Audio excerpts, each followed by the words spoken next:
Fala galera, está no ar mais um Café com a DM, a sua dose de cafeína nos negócios. O episódio de hoje aqui está fantástico, vai ser fantástico. Nós vamos falar sobre como empreender no ramo de educação. E aqui ao meu lado está o Simão Mairins, nosso diretor de operações. E aí, turma? Muito bem, e aqui os nossos entrevistados. Hoje a gente vai receber aqui o Fernando Viana e o Marco Viana, são irmãos e cofundadores do Colégio ISO, que foi recentemente adquirido pelo Grupo Salta, que é o maior grupo de educação privada do Brasil.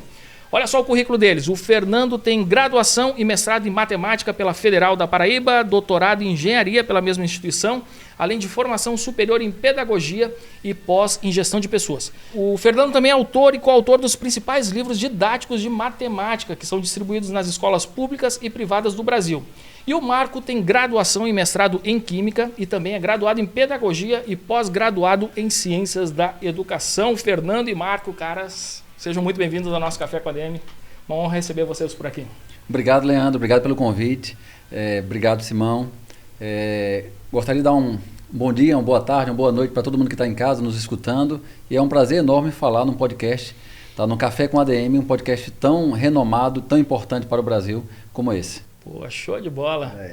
Obrigado, Leandro. Obrigado, Simão, aí pelo convite. Participar aqui, falar um pouquinho do que a gente gosta, que a educação é sempre muito prazeroso. E vamos aprender um pouquinho mais sobre a educação. Todo dia que a gente sai de casa, aprendemos um pouquinho mais. Um detalhe é que o Marco nem sabia que ia participar de um podcast hoje. A gente tinha marcado aqui, né, Fernando? E aí vocês sabem como é que é carro na revisão, como é que foi a história aí? Eu deixei meu carro na revisão, vim pegar carona com o Fernando, aí o Fernando disse, vamos ali fazer um podcast. Soldado no quartel quer trabalho. Mas é que a gente sempre trata os nossos episódios como aulas, então são dois professores que já estão acostumados. É, né? verdade, Então verdade. não vai ter surpresa. Bom, pessoal, então vamos começar pelo começo da história, né? Vocês têm uma estrada longuíssima aí, dando aulas como professores, são filhos de professor, não é isso? Isso. Mas conta aí pra gente como é que foi o começo aí da história, antes de surgir o Colégio ISO. Olha, antes de surgir, a gente começou a dar aula, eu vou falar aqui um pouquinho, depois o Marco complementa. Eu comecei a dar aula numa escola, eu antes fazia engenharia civil e passei um tempo no Exército, fui oficial do Exército, e quando, por não conseguir conciliar o quartel e a faculdade, eu resolvi sair e falei, não, vou fazer engenharia civil. Comecei a dar aula. Quando eu comecei a dar aula, estudante de engenharia civil, me apaixonei. Falei, não, é isso que eu quero. Eu tenho que ir para matemática, dando aula de matemática, vou fazer licenciatura, vou largar a engenharia. E aí vocês não imaginam o tanto de pessoas que falaram assim, você é louco, você vai largar a engenharia civil para fazer matemática, vai passar dificuldade. Mas era o meu propósito, era o que eu realmente gostava. E aí eu comecei a dar aula em escolas. Mas teve um instante que eu fui empreender na área de educação como dono de curso isolado. Então, eu e um amigo meu, professor de matemática também, nós fundamos um curso isolado. Para quem não conhece, isso é como se fosse aulas específicas de matemática para vestibulares. E a gente fez uma propaganda grande e tudo, e nós tivemos quantos alunos? Apenas uma, só uma aluna. Então eram 2 professores e só uma aluna. Mas mesmo assim a gente persistia, não, vamos continuar, vamos dar aula bem direitinho. Teve até um dia que a aluna disse o seguinte, Fernando, semana que vem não vai ter aula. Eu falei, por que não vai ter aula semana que vem? Falou, não, porque eu não venho. Como só tinha ela de aluna, se ela não viesse não tinha aula, não tinha jeito. Mas a gente persistiu e o curso foi crescendo, tá? A gente se juntou com pessoas boas. Quando eu deixei meu curso isolado, saí de uma aluna e tinha 700 alunos fazendo curso isolado só de matemática. Imagina se tivesse desistido ali com uma aluna só, dizendo, fracassei, né? Olha, eu não reconheço história de sucesso, ou de ter um bom resultado sem ter passado por vários perrengues. Então, todo mundo que você escuta, e vocês já devem ter escutado muitas pessoas falando aqui, passaram as dificuldades no início para depois conseguir ter um bom resultado lá na frente. O Ariano Suassuna já diz, né? Tudo que é ruim de passar é bom de contar, olha aí. Muito bom. O Marco teve uma história parecida, ele também abriu um curso isolado de Química, e quantos alunos tinha, Marco? Uma aluna, Tatiana. É mesmo? Ela foi lá se matricular, a gente levou uma secretária. Rapaz, vamos levar a secretária que pode ser que deu um boom lá nas matrículas. E aí tava eu, o outro professor, que é meu sócio também, Amarílio. E aí a gente teve uma aluna. E aí a gente persistiu, então, vamos começar o curso. Aí na outra semana tivemos 11 alunos e quando a gente saiu de curso isolado aí tinham perto de 1000 alunos. Nossa, cara. Teve meu segundo isolado, quando eu coloquei 30 alunos. Poxa, era 30 vezes mais do que a primeira vez. Só que eu e meu sócio, a gente não tinha ainda a qualidade de aula, a experiência que era necessária, e os alunos foram saindo aos poucos, porque a gente não tinha o conhecimento, o preparo, não estava no time correto. E aí, para você ter ideia, a gente começou com 30 alunos e no último dia de aula a gente falou, vamos fazer uma confraternização com nossos alunos? Vamos levar nossos alunos para comer pizza? Então, num carrinho que eu tinha, em carro popular, meu sócio e os 3 alunos que sobraram, a gente foi comer pizza. Então, a gente só terminou com 3 alunos. Mas aí depois tem um livro bem interessante, que é livro fora de série, tá? Isso é uma coisa bem bacana, que diz o seguinte, você tem que ter 10 mil horas de trabalho, de investimento, de conhecimento, de prática para poder ficar bom. Claro que 10 mil horas é força de expressão, tá? Mas ele quer dizer que você tem que comer 1 quilo de sal, você tem que passar um tempo trabalhando, se especializando, se preparando para poder ficar bom naquilo que você faz. Então a gente escuta você falar com a desenvoltura tremenda aí, Leandro, mas quantos podcasts você já fez?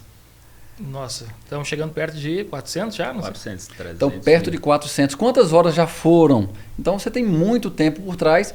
E lembrando que o... Mas ainda está longe dessas 10 mil horas aí agora. Fiquei preocupado agora. Mas o ouvinte, ele está vendo ou está escutando somente as horas de podcast. Mas por trás tem uma preparação tremenda. Verdade. Desde que você faz contato lá com o entrevistado, que você vai saber dos livros que você leu para poder se preparar e fazer boas entrevistas.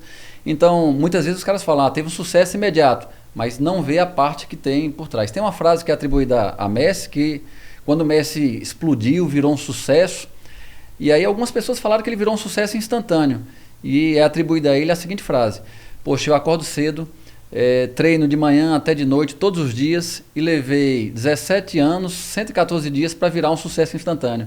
Então, por trás teve muito trabalho.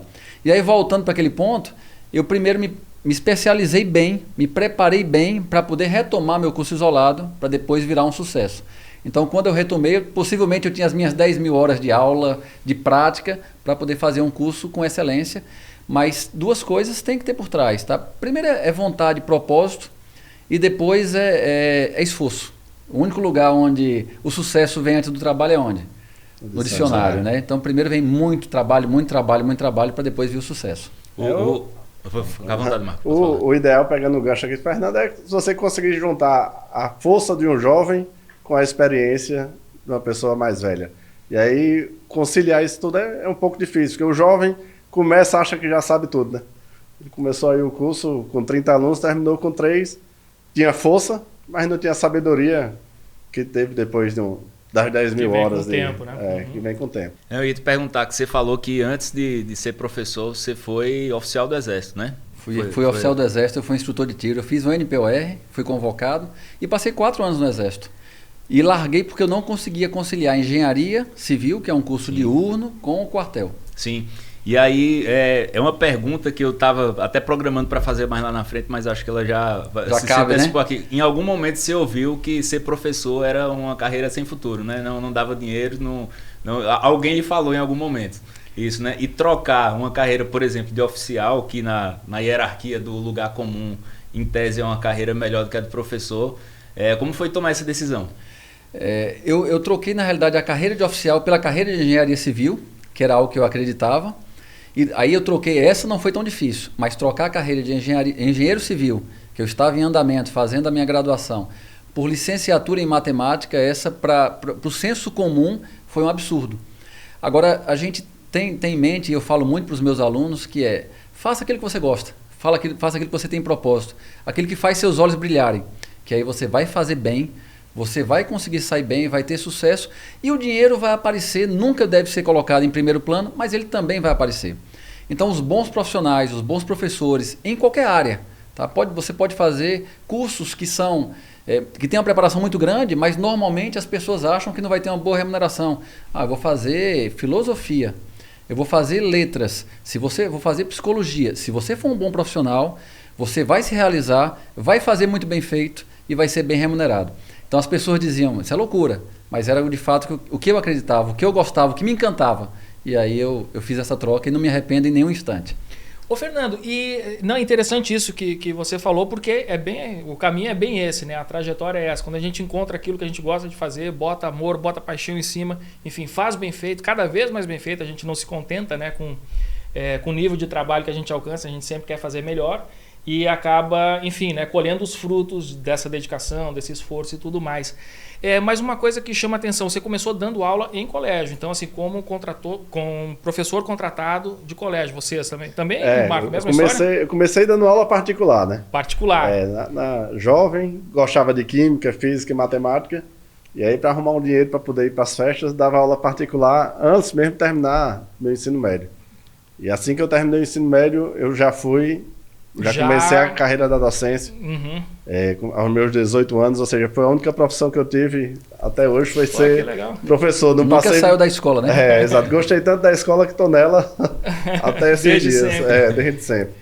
E aí comecei a dar aula, e aí já fui pro mundo do pré-vestibular, que é um mundo apaixonante, você vê de fato a educação transformando a vida das pessoas. Então, gente que apostou tudo na educação e deu certo.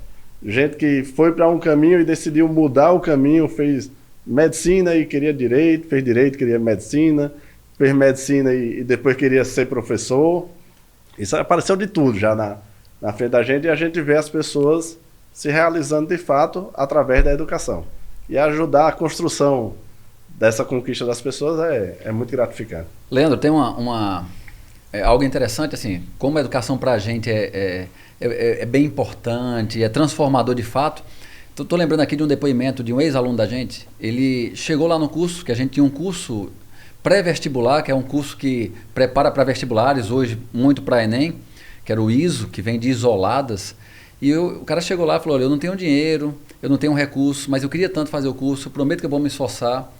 E recentemente nós nos encontramos com ele disse, olha, agradeço muito a chance que vocês me deram, a oportunidade que vocês me deram. Ele foi aprovado na época em medicina e ele disse, olha, a possibilidade que vocês me deram fez com que eu mudasse a minha vida, e não só a minha, como a vida da minha família inteira. Eu sou favelado, eu vim da favela e hoje eu consegui transformar a vida da minha família inteira através da educação. Então são coisas que nos movem realmente. Muito legal. Então vocês foram mordidos aí pelo bichinho da educação, mas teve um outro bichinho que também mordeu vocês aí, que é o bichinho do empreendedorismo, né? É verdade. Esse mordeu e não tem fim, né? Olha só. Não, porque é interessante, porque normalmente, lógico, quando a gente vai fazer, enfim, quem se dedica um tempo ali à vida acadêmica, nota que na academia existe uma certa aversão ao empreendedorismo, perfeito, aos negócios. Eu passei por isso, mas vocês não, vocês são grandes educadores e grandes empreendedores. De onde é que veio essa paixão também pelo empreendedorismo? Eu queria comentar uma coisa que é o seguinte, existe uma visão muitas vezes equivocada em várias faculdades e universidades aqui do Brasil. Quando a gente vai para fora do Brasil, a gente teve a oportunidade de conhecer a escola de negócios lá na Finlândia, em loco, fomos lá, fomos visitar e tudo mais. Finlândia que tem um processo educacional muito famoso, com excelentes resultados. E eles incentivam as parcerias público-privadas, incentivam o empreendedorismo, e aqui no Brasil existe um certo receio quanto a isso. A gente resolveu empreender também na área de educação, e na área de educação eu gostaria de destacar que tem dois tipos de empreendimento, digamos assim. Você pode empreender a sua carreira na área de educação e você pode empreender um negócio na área de educação. Nós empreendemos até onde podíamos a nossa carreira, então a gente sempre teve na ponta, éramos considerados excelentes professores, fizemos concursos, fomos aprovados em vários concursos públicos, concursos federais, somos professores do Instituto Federal, estamos de licença porque a gente foi empreender o negócio. E aí a gente empreendeu primeiro um cursinho, e o cursinho era algo interessante. Se reuniram, um curso pré-vestibular, que aqui popularmente a gente chama de cursinho. Em outros cantos são chamados de isoladas, de paralelas. E pré-vestibulares. E no início eram 9 professores que se reuniram para montar esse cursinho. E na primeira conversa, precisava fazer algum investimento, nem era alto. 2 desistiram, falaram, não, eu quero ser contratado, eu não quero empreender. E ficaram 7. E aí, assim, por não estarem completamente alinhados, não terem exatamente o mesmo propósito, os mesmos valores, essa sociedade foi reduzindo e a gente foi adquirindo parte dessa sociedade dos outros sócios. Isso aí deixa até uma lição que um dos sócios pensava que o curso só funcionava por causa dele. O professor ele é muito vaidoso e achava que os alunos só estão aqui por minha conta. E aí eles resolveram abrir o curso só. Os alunos estão por causa de mim, então vou abrir e vou ganhar sozinho. E na hora que eles saíram, o curso da gente cresceu ainda mais. E aí, quando você está num bom grupo, numa boa sociedade, a chance de dar certo é muito maior. Empreender sozinho é muito difícil. Sem dúvida. Tem gente que gosta de empreender sozinho. Nós somos mais adeptos de sociedade. Então, a sociedade alinhada, você escolher bem os seus sócios, tá, faz toda a diferença. Escolher as pessoas que vão trabalhar com você também é muito importante. Deixa eu abrir um parênteses aqui, para quem está escutando do outro lado. Escolher bem os sócios não quer dizer que vocês têm que ser parecidos, não. Nossa sociedade hoje somos 4, somos completamente diferentes. E quebramos o pau nas discussões aí, mas chegamos no consenso e seguimos. E aquele consenso ali nem sempre é o que dá certo. Mas em nenhum momento a gente fica, tá vendo, eu não disse? Não. Rapaz, a gente decidiu, vai por esse caminho e vida que segue. A sociedade complementar com pessoas que pensam diferente é muito salutar. Tá? O respeito também é importante. Você vai ver que vão haver discussões, pensamentos diferentes, mas o pensamento majoritário vai ser o que vai para frente e tem que ser uma decisão de todos. Todo mundo tem que comprar a ideia. Não ficar, eu penso diferente, vamos torcer para dar errado. Não. E outra coisa, dar errado, quem inova, tá? Um empreendedor que não tem medo de inovar, ele tem mais chance de ir para frente. Ele vai errar mais do que os que não inovam. Tá? Ele tem que saber disso aí. O que ele tem que fazer é, deu errado, vamos corrigir o erro rapidamente, tá? Redireciona e vamos para frente. Então essa é a ideia. E aí nós resolvemos colocar um curso pré-vestibular, esse curso ficou grande, com 1000 alunos. Depois nós resolvemos começar uma escola. E aí começamos uma escola com o ensino médio para ser uma escola diferente. O que nós sempre pensamos no nosso projeto é fazer algo diferente, não mais do mesmo que já tem. Então a gente pensava numa escola que realmente aprovasse os alunos, que os pais estivessem satisfeitos, que a gente conseguisse acompanhar os alunos mais do que as demais escolas que já existiam. E nós abrimos uma escola inicialmente só com ensino médio. Isso em que ano, Fernando? Isso em 2018. 2018. E essa foi a escola que foi vendida aqui para o grupo do Jorge Paulo Lema, né? Perfeito. Perfeito. Só que ela não foi vendida, ela era muito boa, era uma boutique, abriu inicialmente com 360 alunos, que era a capacidade que nós tínhamos de ensino médio. Tem algumas historinhas interessantes por trás aí. Eu vou deixar o Marco comentar essa historinha aí. Não, primeiro que a gente abriu a escola, de fato, quando a sociedade estava muito maturada. Então, dos 9 sócios que começamos na sociedade, 2 saíram na primeira semana e os outros 3 foram saindo ao longo desses 9 anos, que é o 10º ano, já estavam nós 4. E aí disse, não, pronto, agora a gente tem tempo, tem as horas para poder andar. Às 10.000 horas. Às 10.000 horas. Bem completado. E está com a sociedade bem amadurecida. Conheço o Fernando desde nascença, né? E os outros 2 sócios também são amigos de muitos anos, mais de 30 anos de amizade. E por ser amigo, tudinho, a gente não pensa tudo igual, não. Todo mundo tem sua forma de pensar. E abrimos a escola em 2018, como o Fernando falou aí, com 360 alunos. E no primeiro ano já fomos assediados por alguns grupos de educação. Já no primeiro ano? Já no primeiro ano, com 360 alunos. Agora éramos muito pequenos ainda. E a gente foi procurado pelos grupos por estar fazendo algo diferente na educação. Uma das ideias da escola era fazer de fato diferente. E aí, como o Fernando falou, inovar se erra muito. E a gente disse, a gente vai errar pra caramba aqui, mas a gente vai fazer algo diferente, não fazer mais do mesmo. E isso fez que, além da nossa escola melhorasse, a educação de João Pessoa, a educação da Paraíba, ela melhorou consideravelmente.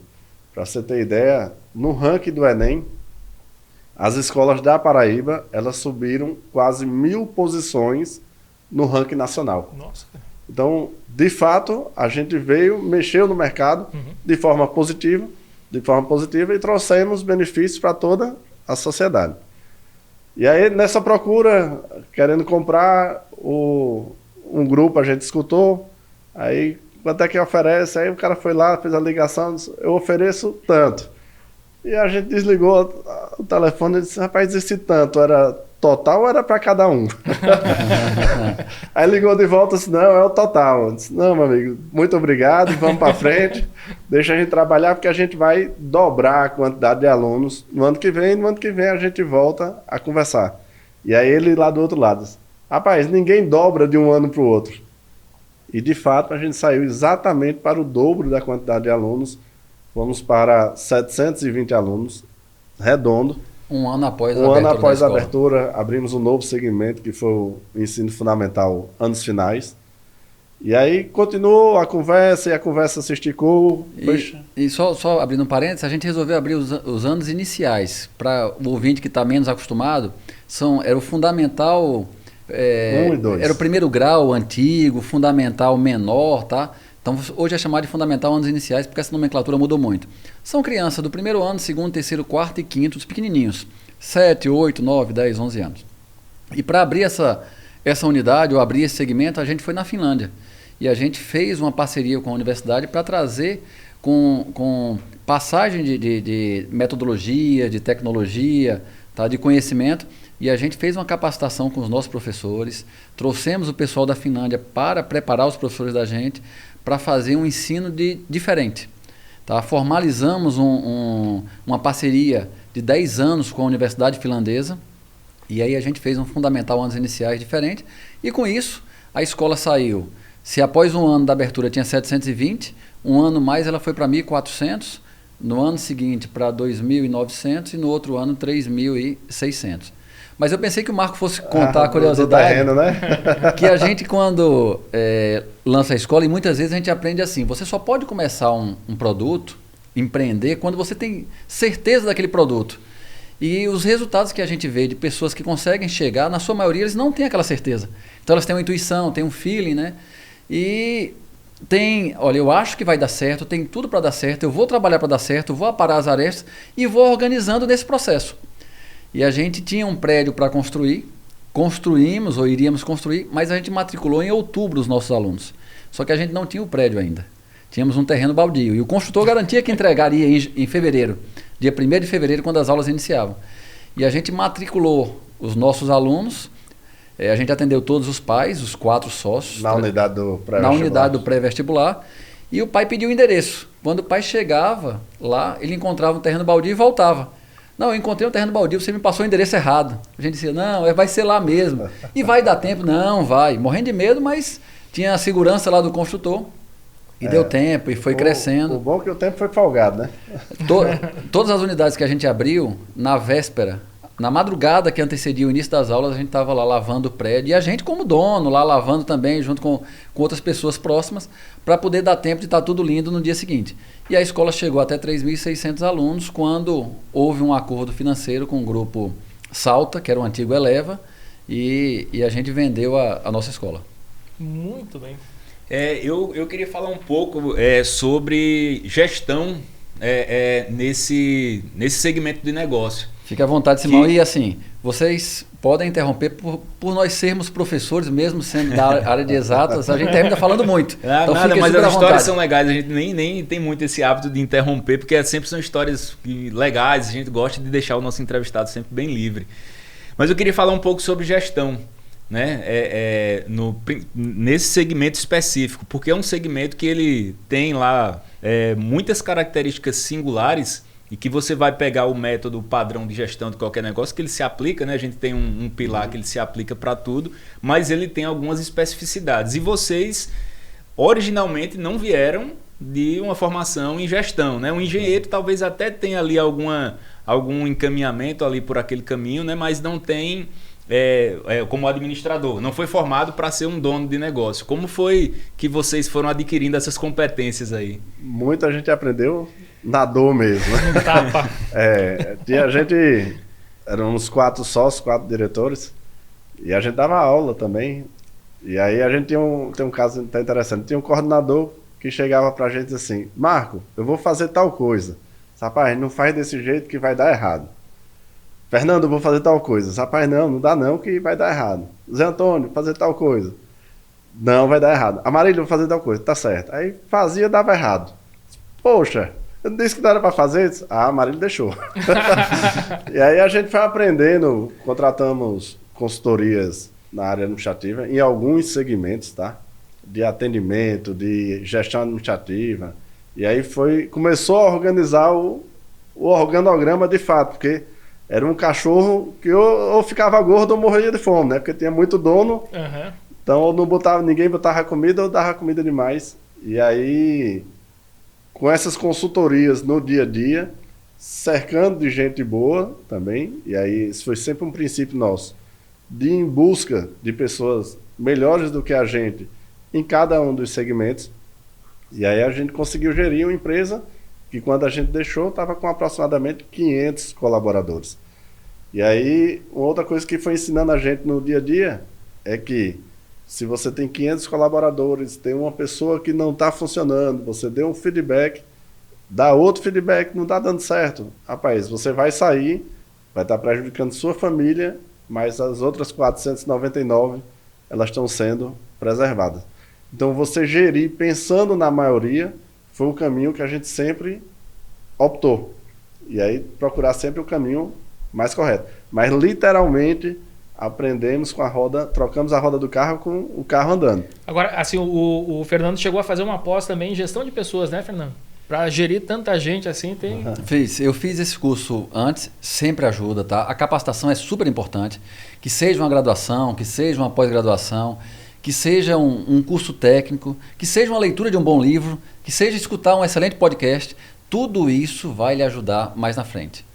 Eu lembro que o Steve Jobs dizia o seguinte, que ele ter feito um curso de caligrafia lá na faculdade e tudo, permitiu que o Word, por exemplo, tivesse várias fontes, já que o Word foi uma cópia do programa que ele utilizava lá no Apple. Na Apple. Então, tudo que você faz de capacitação, mais na frente vai ser útil. Então, o curso de gestão de pessoas me ajudou, mas ainda era muito pouco para o tamanho da empresa que ficou e cresceu muito rapidamente. Eu sou um ótimo professor e não é porque eu tenho o dom, é porque eu realmente me preparo para dar uma boa aula, escrevo bons livros, tá? Eu sou junto com uma pessoa maravilhosa que é o Dante, muito conhecido.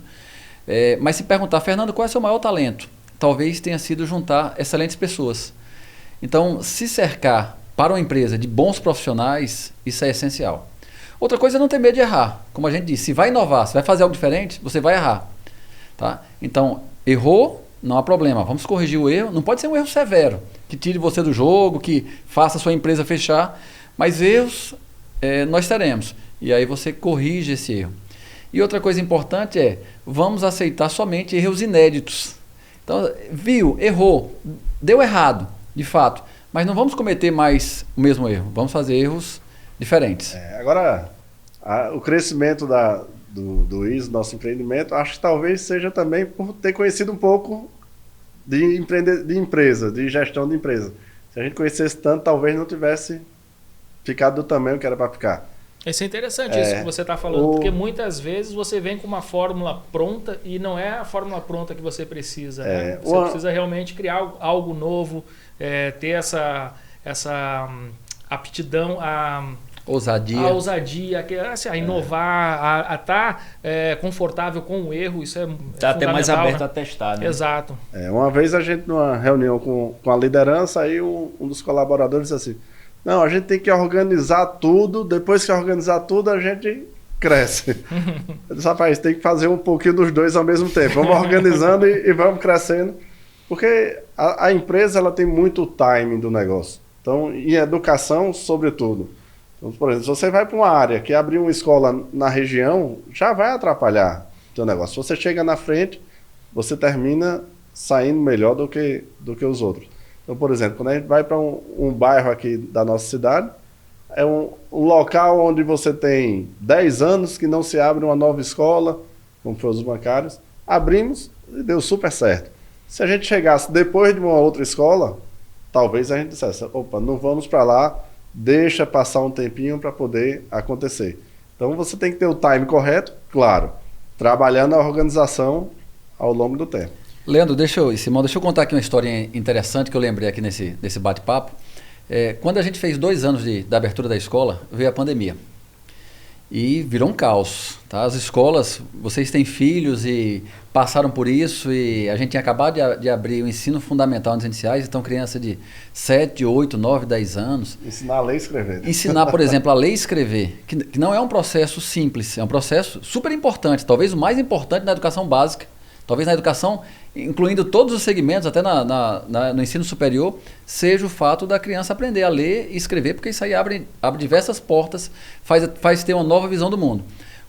Se é um processo tão complexo, tão difícil, tão importante, como é que a gente vai fazer as crianças lerem e escreverem à distância?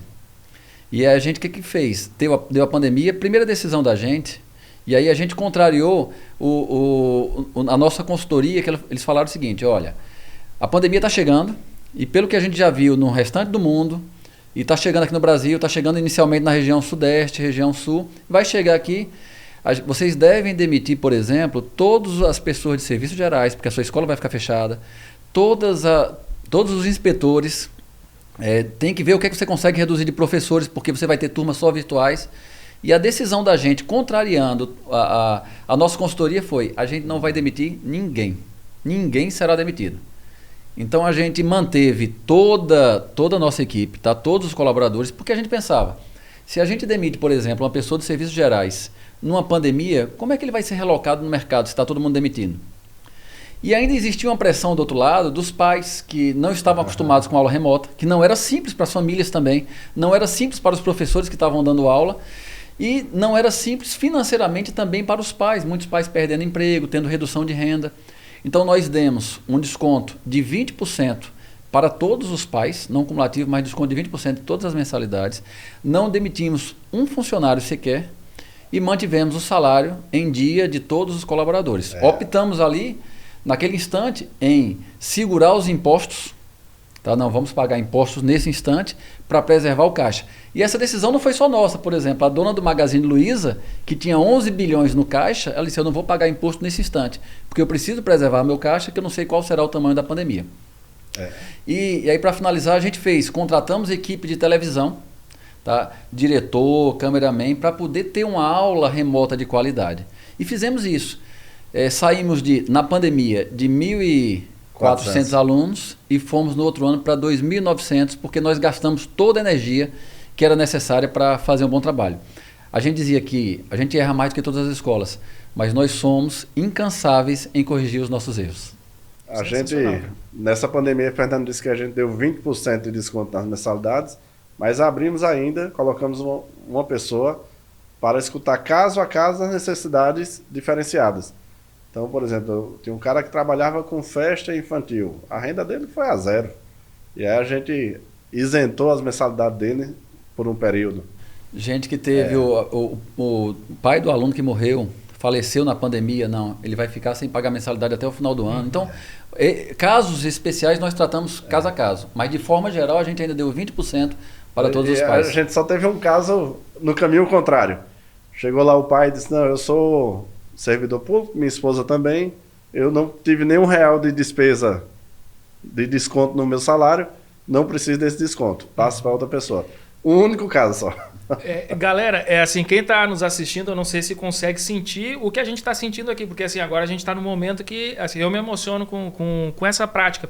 Eu sempre acreditei que as empresas, elas devem, lógico, não é só uma crença minha, mas de diversos autores da administração, de Peter Drucker, Peter Senge, enfim, que as empresas devem fazer a diferença na sociedade, né? E vocês têm isso muito claro, esse propósito, isso é visível, e a gente consegue sentir essa energia aqui no ar, né, Simão? Sim. E diante de um propósito assim tão rico, né, educação, enfim, né, vocês abriram falando sobre isso, né, o que a educação pode fazer na vida de alguém. Diante de um propósito tão claro, tão forte, tão rico como esse, como é que foi esse momento da venda, né? O que eu imagino que o coração de vocês, né, um filho diante da proposta e tudo mais. Um filho que cresceu e está no caminho dele agora. A gente teve a gente escutou os 3 grandes grupos, os 3 maiores grupos de educação básica do Brasil. Todos os 3 bateram na porta da gente e disseram: olha, a gente tem interesse em adquirir a escola de vocês e tudo. E nós escutamos os 3. Um dos grupos, na primeira conversa com a gente, sem nem conhecer, sem nem discutir preço, sem nem discutir valor, sem nem... Falou: olha, eu estou comprando aqui 80% da escola de vocês vão ficar com 20%, e eu quero que vocês façam essa divisão. E a gente achou aquilo tão agressivo, tão estranho, e não é o que a gente queria. A gente entrou no grupo que disse: a gente vai pegar esse modelo de vocês e vai replicar em diversas escolas do Brasil. Então esse foi o fato. Claro, o dinheiro é importante para todos. Você tem uma empresa que cresce, como o Marco disse, era um filho, e eu sei que não era filho só da gente, tá? Tem muitas pessoas muito boas, a gente não vai nem citar o nome, para não correr o risco de esquecer, mas muitas pessoas boas participaram desse crescimento do filho da gente. Desse filho que foi a escola, que é uma empresa, e vocês já entrevistaram outros que eu já até escutei, que tem uma dor nesse momento da assinatura para o fechamento, né, do sign, do closing. Então tem da saída de fato da empresa, que a gente também terminou fazendo isso. Mas o que nos fez fazer de fato a venda foi a seguinte proposta, muito mais do que o valor financeiro.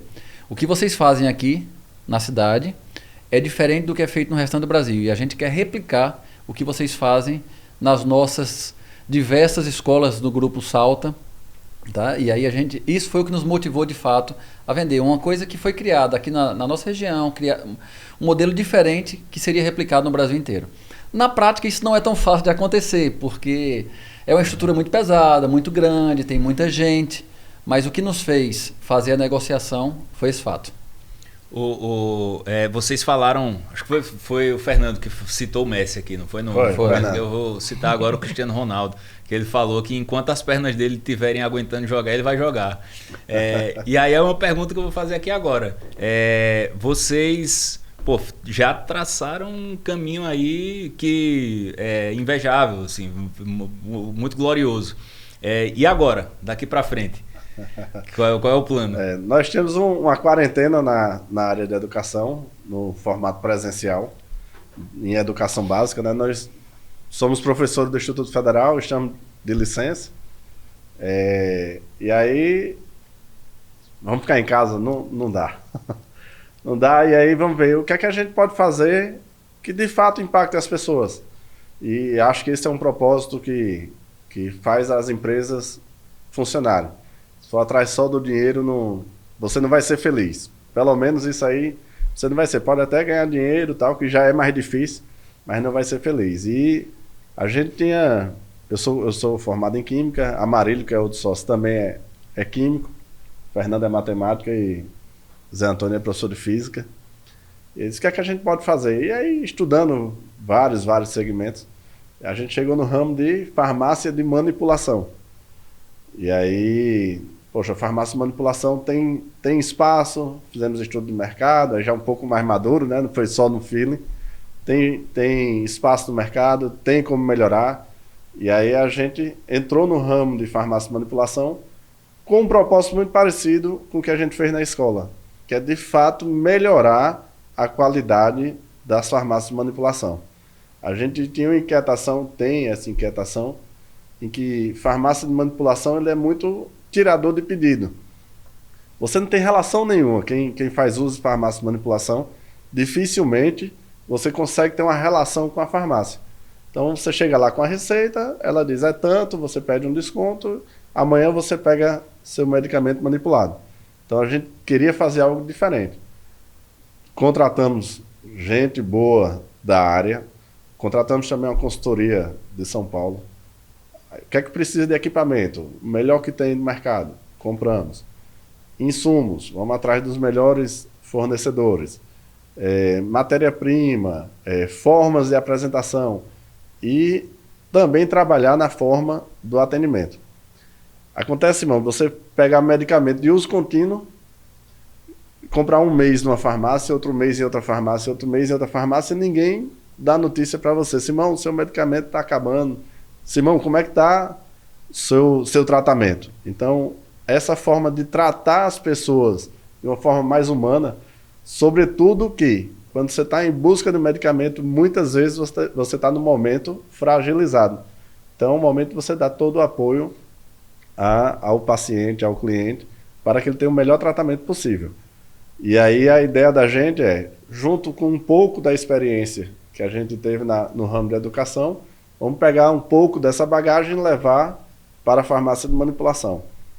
A ideia estudamos, vamos fazer uma franquia?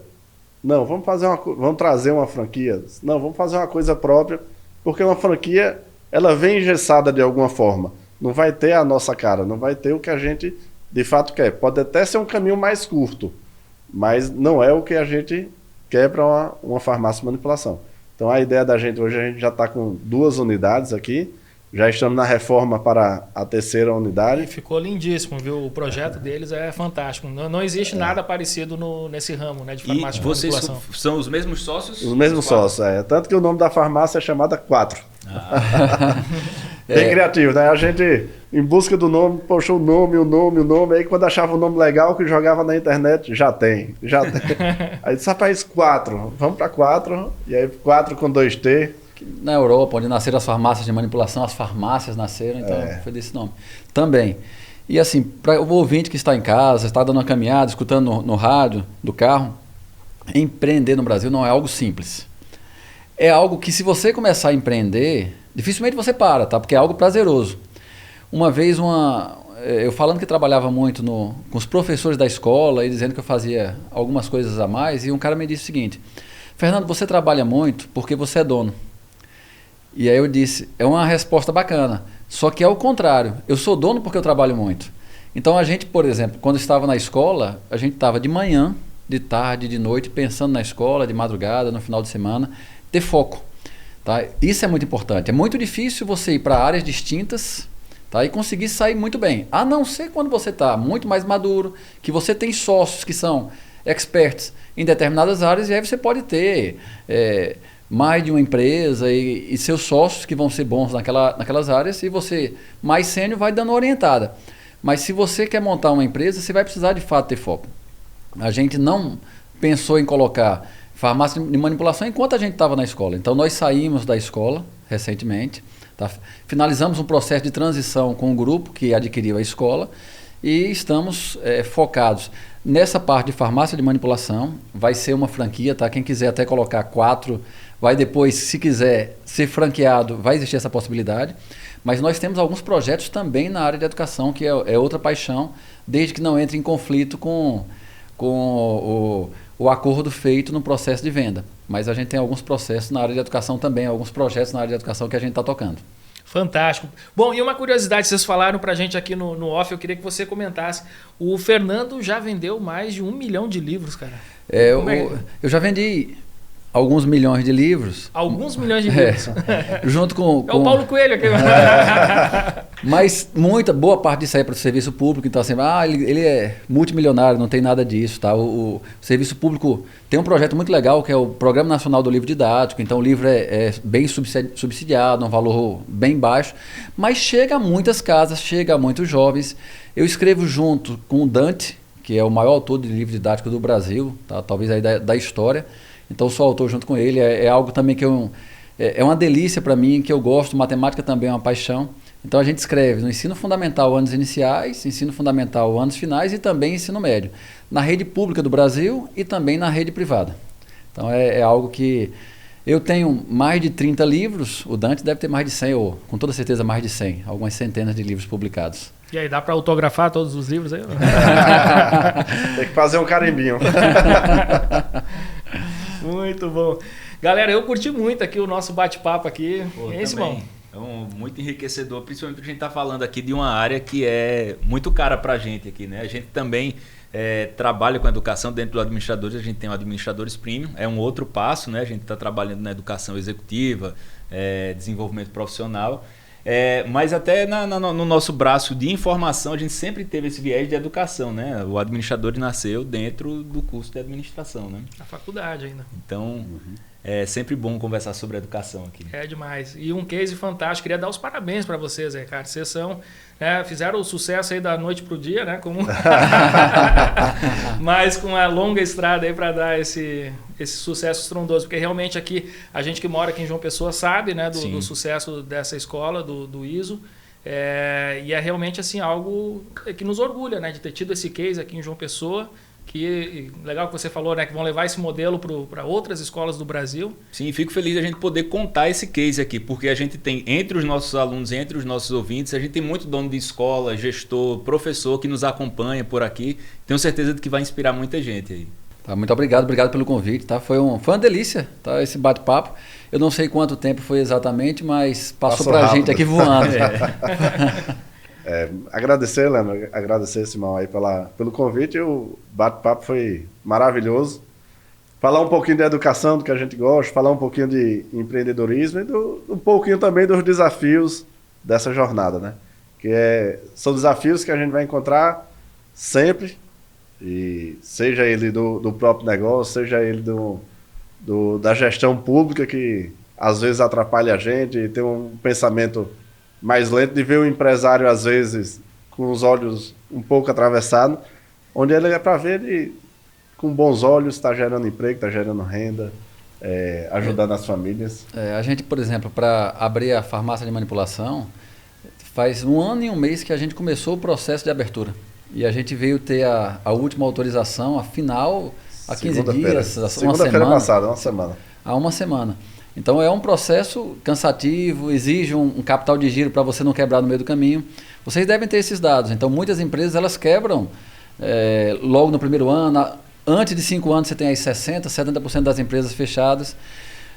Agora sim, quem gosta de empreender, é bem provável que não dê certo 100% do primeiro negócio, mas aí vai servir pelo menos de aprendizagem e tem mais chance de dar sucesso mais na frente. Eu não conheço ninguém que tenha tido sucesso, que não tenha tido muito trabalho antes, muitas vezes ter quebrado, ter tido uma falência e depois ele volta atrás com um pouco mais de experiência, com mais vontade ainda, com mais conhecimento e faz acontecer, faz dar certo. Muito bom. Galera, vocês que estão nos assistindo, tem uma missão importante aqui, que é compartilhar esse episódio com seus amigos, com seus grupos de WhatsApp, enfim, mandar esse conhecimento que foi gerado aqui hoje, essa troca de experiências aqui com o Fernando e com o Marco, com mais gente, para que mais gente receba essa mensagem e tenha aí um ano de muita inspiração, colocar suas ideias de pé, enfim, empreender e fazer a diferença na sociedade, como esses 2 grandes professores empreendedores aqui com a gente, o Fernando e o Marco Viana. Beleza, galera? Na semana que vem a gente volta com mais cafeína para vocês. Combinados, então? Até a próxima semana em mais um episódio do... Eita, não tô com café com a Neme. Mas a gente Café com a Neme. A sua dose de cafeína nos negócios. Até lá.